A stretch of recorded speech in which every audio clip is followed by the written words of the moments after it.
Hi everyone, this is RB Chanco and we are here with the phenomenal star, Maine Mendoza, for her cover shoot for Preview. Hi Maine. Hello. Pag-girl. So I'm already done with her base, her prepping, her foundation, her concealer, and now I'm gonna show you how to use Maine's lipstick in... Ta-da! Yes. So I'm gonna use this for her eyes, for her cheeks, and for her lips. Let me show you how.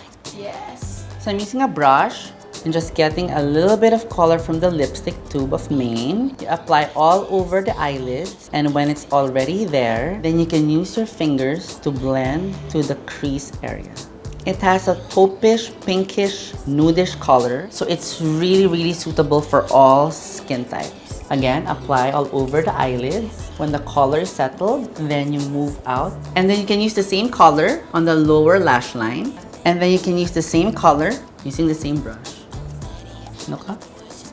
There you go. So if you want to intensify the color more, then reapply because it's buildable. Buildable. Yes.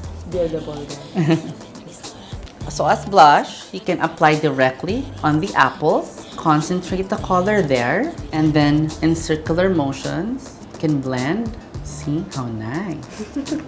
So it's really different from the eyes and the cheeks. The cheeks parang it looks a little bit of the rosy blush. So Maine, what do you Yes. like about your lipstick? Kasi parang with my lipstick, I want to emphasize simplicity. Like yung ginagawa sa akin ni RB ngayon, parang you can use as your eyeshadow, as your blush, and syempre lipstick din. If you want an on-the-go look lang, parang you can just have this lipstick. So it's really simple, and because I want to keep everything simple naman talaga. So ayun, subtle lang, para ganda lang. Ganun.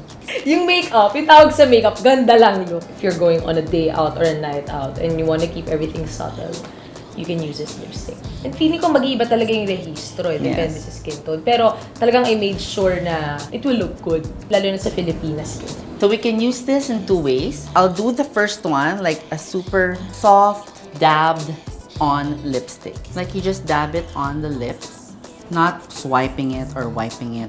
Para lang magkaroon ng hint of color. You can do that. See? Super nice. Super natural na. Yeah.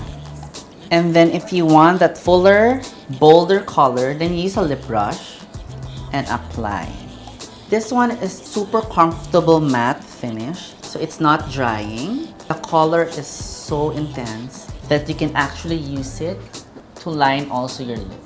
You don't need to reapply this after your first application. It lasts the whole day. There you go. So, depende rin sa inyo, like, if you want to adjust the tone of the lipstick, parang you can apply a lip liner underneath, di ba? Yes. Or a lip gloss on top if you want. Pwede. Basta natural look talaga.